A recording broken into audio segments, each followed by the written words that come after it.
Hi. Again, I just got back from a conference down in Colombia that involved the counselors and auxiliary board members from all over Central and South America. And there were several concepts that were mentioned while we were down there that I thought were really interesting. There's another set of videos that talks about the whole thing of study circles and doing the practices and how that's important. But another thing that kind of struck me was a kind of in-depth conversation that I had with one of the international counselors there about this whole concept of increasing intensity. If you look in the December 28th message from 2010 from the World Center and look on page 4, you'll notice that it talks about increasing intensity. Starts on page 3, but then it goes to page 4 and it has this one paragraph that talks about 3 aspects of this increasing intensity. So when it was first mentioned, this idea of increasing intensity, I thought that's one of the things we need to know.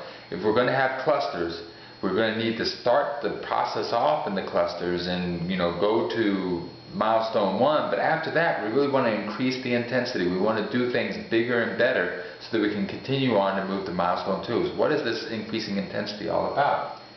And if you look at that particular message on page 4, what it talks about is increasing intensity being seen in 3 different ways: unfolding processes, emerging structures, and enduring fellowship. And so when I first read that, I kind of read over it and it really didn't stick in my mind. But when I talked to the counselor about it, he kind of brought new life to these things. And so I just wanted to share some of the things that he mentioned.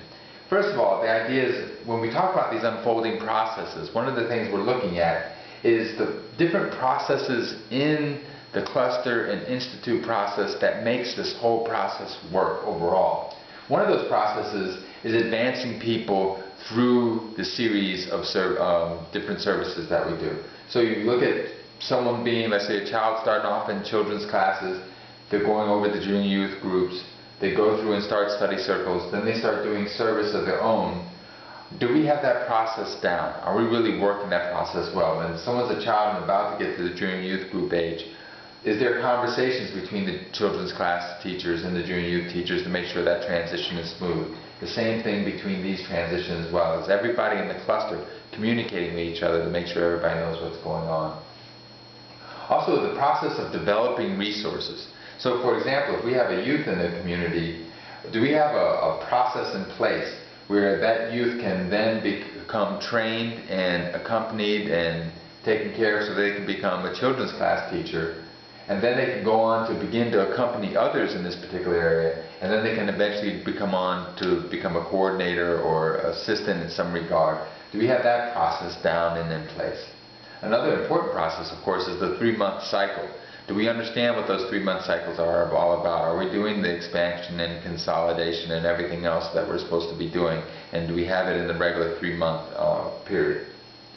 So that kind of looks at some of the processes there, but really what we're talking about when we talk about unfolding processes is that when we go from milestone 1, where a lot of people are doing things on an individual basis, and move on to milestone 2, are we having all those processes in place that really make this whole cluster and institute process go forward fast? Are they down, solid, and working well? The next thing is to talk about the structure. And again, the structure of the cluster is there's multiple aspects of it. But one aspect of it is development of the cluster agencies, the auxiliary board member and the assistants, working with the cluster institute coordinators, working with the area teaching committee. Are we seeing that structure be put into place? Do we have individuals that are really good at accompanying people? And then those individuals are put into as cluster institute coordinators. And then those individuals move from one cluster institute coordinator to multiple ones, where there's an institute coordinator for each line of service, for study circles, for children's classes, for junior youth. Is that structure moving forward and getting stronger and stronger and stronger? In terms of teaching, the same thing applies. In the beginning, we had people teaching alone primarily. Are people moving from teaching alone to doing it on a collective basis, to eventually picking out some of those people who are really good at this type of stuff and then moving on to area teaching committees? Is that structure getting stronger, more defined? Are we beginning to find people to take on those different roles? That's what we're talking about in terms of emerging structures. And then in terms of fellowship, one of the things that's supposed to come out of this whole cluster and institute process is there's supposed to be enduring fellowships. If you have a study circle, the relationships that are developed during that study circle are supposed to go on beyond the study circle and hopefully into pastoral service where people are continuing to work on together. Is that what we see happening? When people are working together, do we see an increase of love and fellowship in the community to be an indication that things are going in a good direction? When we spend time with our fellow believers in those communities, do we feel our hearts lightened? Do we feel happier? Or, are we kind of apprehensive? And, to a certain degree, the way the writings describe it, it's almost like a thirsty person finding water. All of us know the experience of being really thirsty and all of a sudden feeling that nice cold drink going down our throat. Is that the way we feel when we go and see our fellow believers, where we're just feeling, oh gosh, I'm so glad I'm with these people? So the idea here is that we can look at these as indicators of whether we have increasing intensity in our clusters as things move forward up to milestone 1 and on to milestone 2. And we can look at it at all kinds of different levels. We can look at it at the individual level, we can look at it at the neighborhood level, the sector level, and the whole wide cluster level. We can apply these standards, the processes, the emerging structures, and enduring fellowship at each of those different levels to see whether things are moving in the direction we want.